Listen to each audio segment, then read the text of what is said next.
بسم اللہ الرحمن الرحیم. ناظرین السلام علیکم. میں ہوں آپ کا میزبان صابر شاکر وفاقی دارالحکومت اسلام آباد سے کچھ تازہ ترین اطلاعات خبریں آپ سے شیئر کرتے ہیں. آج کا دن کافی اہم ہے. اتوار کا دن ہے اور آج خان صاحب نے راول پنڈی کا انتخاب کیا ہے. وہاں پہ انہوں نے ایک اہم ترین جلسہ رکھا ہوا ہے. اہم ترین اس سینس میں کہ راول پنڈی آپ کو پتا ہے کہ راول پنڈی کا مطلب ہے زبانی میسیجنگ ہونی ہے اور راول پنڈی کا مطلب ہے کہ ملٹری اسٹیبلشمنٹ کا یہ ضلع ہے اور شہر ہے. تو وہاں پہ اپنی طاقت کا مظاہرہ کرنا ہے, عوامی قوت کا مظاہرہ کرنا ہے. لیکن آپ کو یہ بتا دوں کہ لیاقت باغ راول پنڈی پولیٹیکل جلسے جلوس کے اعتبار سے کوئی اچھی تاریخ نہیں رکھتا. ہمارے پہلے وزیر اعظم اور تحریک پاکستان کے عظیم رہنما, کارکن, ورکر, لیڈر, قائد اعظم کے ساتھی لیاقت علی خان صاحب, نوابزادہ لیاقت علی خان, ان کو گولی مار کر شہید کیا گیا تھا اور باقاعدہ طور پہ ایک کانسپریسی تھی اور باقاعدہ پلاننگ کے تحت ایک بندہ آیا اور اس کو انہوں نے گولی سے اڑا دیا. اس کے بعد دوسرا محترمہ بینظیر بھٹو ہیں, ان کے ساتھ بھی دہشت گردی کا واقعہ پیش آیا اور وہ بھی اس دنیا سے چلی گئی. تو یہ دو واقعات ہو چکے ہیں پنڈی میں. تو لہذا خان صاحب کو بھی محتاط رہنے کی ضرورت ہے, بہت زیادہ ضرورت ہے اور الرٹ بھی جاری ہو رہے ہیں, سب کچھ ہو رہا ہے. تو اس میں سیکورٹی انہانس کی بہت زیادہ ضرورت ہے اور خاص طور پہ اس وقت جو وہ لڑائی لڑ رہے ہیں وہ لڑائی کافی خطرناک ہے اور طاقتور لوگوں کے ساتھ لڑائی ہے ان کی اور طاقتور لوگ انڈیویجلز ہیں. میں یہ بتا دوں کہ انڈیویجلز کے ساتھ ہے اور یہ چیزیں بڑی ایک ضد, بوکس, انات یہ آ چکی ہے اور یہ کافی ہوتی ہے سنجیدہ معاملہ. لیکن بہرحال ایک تو دو تین باتیں, پہلے ڈاکٹر شہباز گل کے بارے میں, پھر ہم ذرا پنڈی کو بھی ٹچ کرتے ہیں. پنڈی میں آج ان کی پلاننگ کیا ہے. ڈاکٹر شہباز گل ان کی ایک تصویر ریلیز کی گئی اور وہ تصویر اور فوٹیج ویڈیو بھی ایک چھوٹی سی ریلیز کی گئی اور موبائل فون سے بنائی گئی تھی.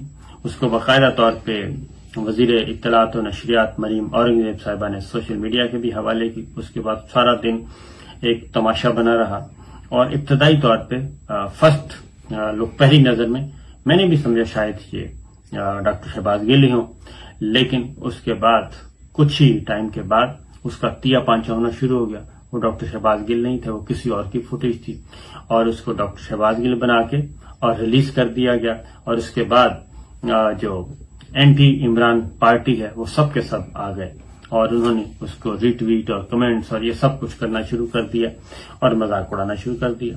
لیکن کچھ ہی کوئی 5-6 گھنٹے کے بعد, کم از کم 5-6 گھنٹے کے بعد ایسا ہوا کہ اس کا پوسٹ مارٹم ہو گیا اس ویڈیو کا اور پتہ چلا یہ شہباز گل نہیں ہے, یہ تو کوئی اور صاحب ہے اور اس لیے یہ جان دانستہ یہ کوشش کی گئی.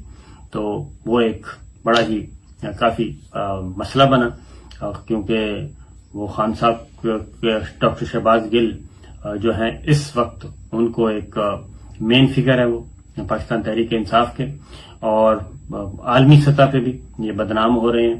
حکمراں اتحاد بھی اور حکمراں اتحاد کے ساتھ ان کے سہولت کار بھی بدنام ہو رہے ہیں. واشنگٹن پوسٹ ہے, نیو یارک ٹائمز ہے, عالمی ذرائع ابلاغ ہیں, وہ سارے رپورٹ کر رہے ہیں جو کچھ اس وقت پاکستان میں ہو رہا ہے, میڈیا کے ساتھ ہو رہا ہے اور سیاسی مخالفین کے ساتھ ہو رہا ہے.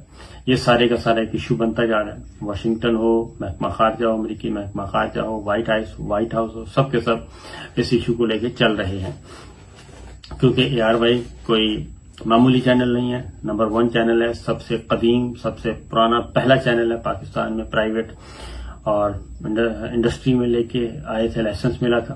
اسی طریقے سے خان صاحب ہیں. خان صاحب بھی کوئی اب وہ نہیں ہے, ان نون فگر نہیں ہے, وہ پرائم منسٹر رہ چکے ہیں اور دنیا ان کو جانتی ہے اور پھر پبلک سپورٹ ہے.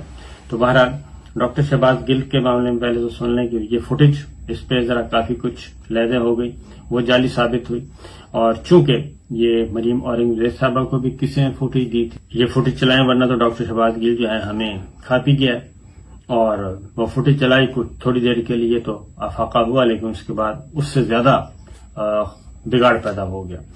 اسی طریقے سے ڈاکٹر شہباز گل جو ہیں اس کے بعد انہوں نے بھوک ہڑتال بھی کر دی ہے, کھانا کھانے سے انکار کر دیا, اور انہوں نے کہا کہ ان کو زہر دینے کا اندیشہ ہے یا پھر کوئی اور کھانے میں کوئی چیز ملائی جا سکتی ہے جو کہ خطرناک ہے, تو ہو سکتی ہے. اس لیے وہ کہتے ہیں کہ کھانا مجھے گھر سے اور گھر والے خود مجھے کھانا دیں تو ہی میں تسلی سے کروں گا, نہ میں اسلام آباد پولیس پہ اعتبار کرتا ہوں نہ ہاسپٹل انتظامیہ پہ, کیونکہ یہ کمپرومائزڈ ہیں اور کمپرومائز ہو بھی سکتے ہیں. تو لہذا یہ ایک ایشو چل رہا ہے. اب آتے ہیں عمران خان صاحب پہ. ان پہ پابندی, لائیو تقریر نہیں ہو سکتی اور ان کو لائیو نہیں دکھایا جا سکتا. پہلے صرف ARY کو بند کیا گیا تھا, پھر بول پہ بھی بولنے جب دکھایا, پھر باقی ٹی وی چینلز کو وربلی ہدایات, اور اب باقاعدہ طور پہ پیمرا نے کہہ دیا ہے کہ یہ مناسب نہیں, یہ آرٹیکل 19 کے خلاف ہے, لہذا جی انہیں بھی نہ دکھایا جائے براہ راست. تو اب براہ راست دکھانے کا نہ دکھانے کا مطلب یہ ہے کہ ان کی تقریر جو ہے وہ ویٹ کر کے چلائی جائے اور اس میں سارا زہر وہر جو بھی ہے وہ کنٹینٹ اس کا کنٹرول کیا جائے, آزادی اظہار رائے اس پہ قدغن لگائی جائے, اور جو وہ کبھی ہلاکو خان کہتے ہیں, کبھی نیوٹرل کہتے ہیں, کبھی نوجوانوں کو تیار کرتے ہیں, تو یہ ساری چیزیں نہیں آنی چاہیے. وربلی یہ کہا گیا ہے, اور عمران خان صاحب کی تقریر کے اتنے ٹوٹے کر دیں کہ لوگ جو ویورشپ کم ہو جائے, تو یہ پاسبل نہیں ہے. اس کا ایک متبادل حل آ چکا ہے جی, اور وہ ہے ٹھیک ہے ٹی وی چینلز تو کر سکتے ہیں, ڈیلے کر سکتے ہیں, روک سکتے ہیں, لیکن یوٹیوب چینل, فیس بک اور دیگر جو سوشل میڈیا اور ڈیجیٹل میڈیا کے ٹولز ہیں ان میں تو کوئی پابندی نہیں لگائی جا سکتی. لہذا پاکستان تحریک انصاف اس کا متبادل بندوبست کر رہی ہے, اور لائیو ہوگا اور سوشل میڈیا کے ذریعے ہو جائے گا, ڈیجیٹل میڈیا کے ذریعے ہو جائے گا. ٹی وی چینلز اگر کانٹ شانٹ کرتے بھی ہیں مجبوری میں تو وہ کرتے رہیں, لیکن یوٹیوب چینل پہ وہ ساری کی ساری لائیو ہو جائے گی. اور اس سے مزید اور پھر یہ کہ جو لوگ ایک پلس پوائنٹ یہ بھی ہے, وہ کہہ رہے ہیں کہ یہ تو آپ لوگوں نے آسان کر دی ہے خان صاحب کے لیے کہ لوگ جو ہے وہ پہلے گھروں میں بیٹھ کے دیکھ لیتے تھے, لوگ ذرا کم نکلتے تھے, تو جو کم بھی نکلتے تھے وہ بھی اتنے زیادہ ہوتے ہیں, تو اگر یہ سارے باہر آ گئے تو پھر تو ایک اور مسئلہ بن جائے گا.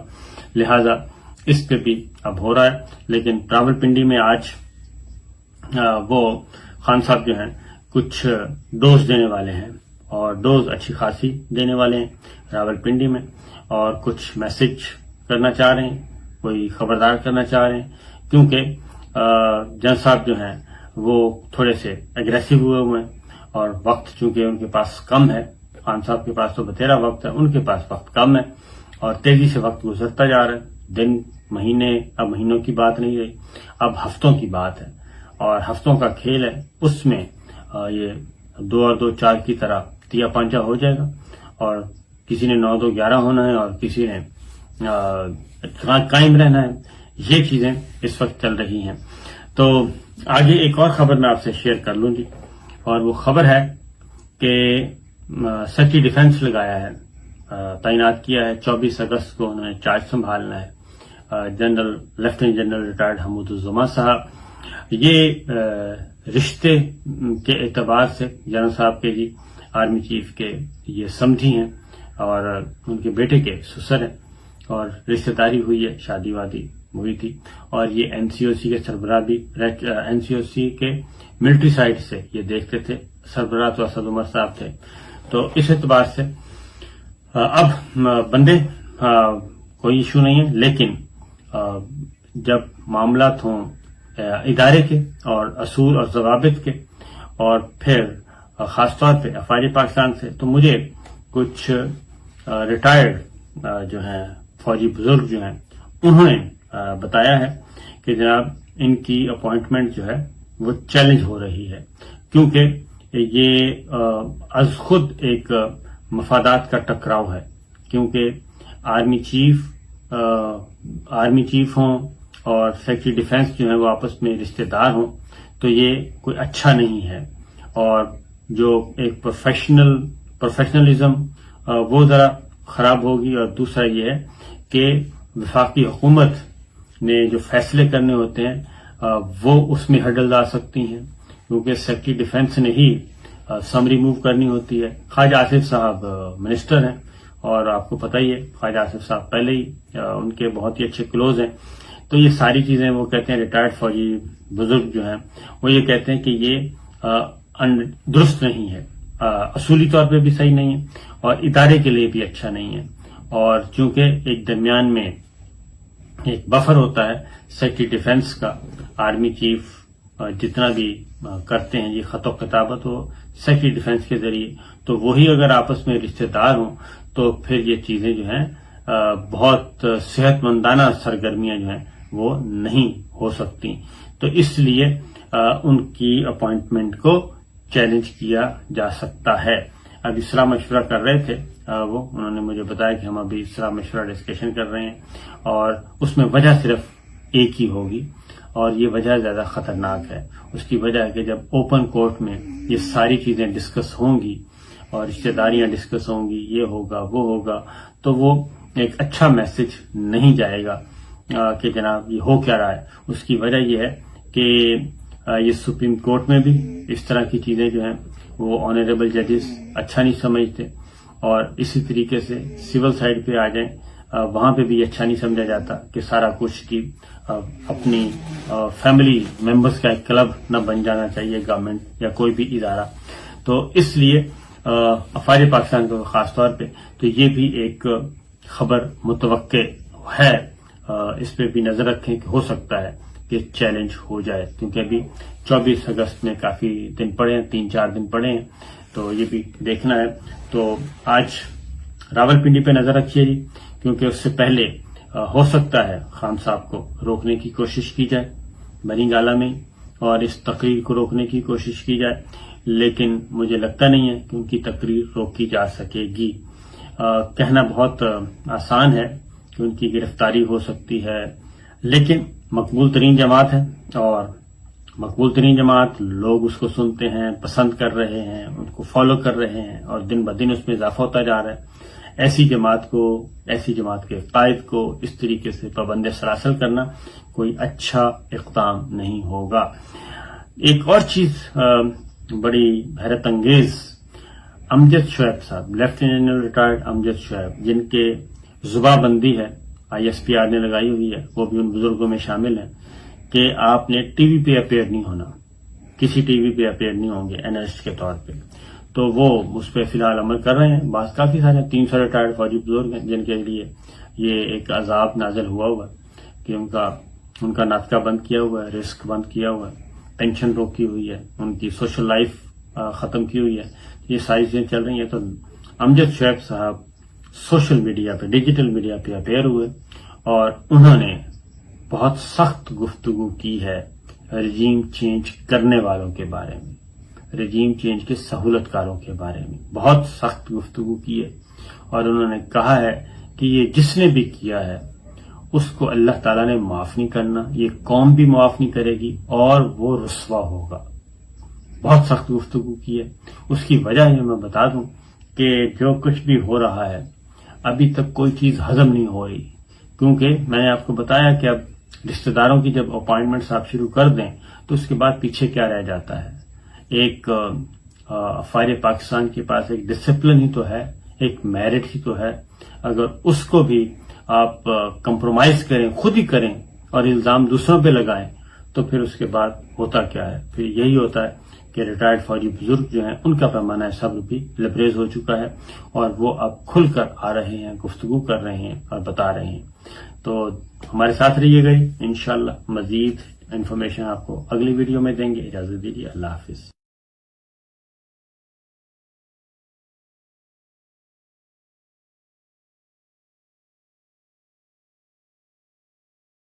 جس میں یہ سارا اس ملک کا کرپٹ ٹولہ اس کے ساتھ مل کے اور کون کون مزید لوگ ان کے ساتھ تھے, انہوں نے جو میری کمنٹ کرائی ہے اور جو آگے یہ کرنے جا رہے ہیں.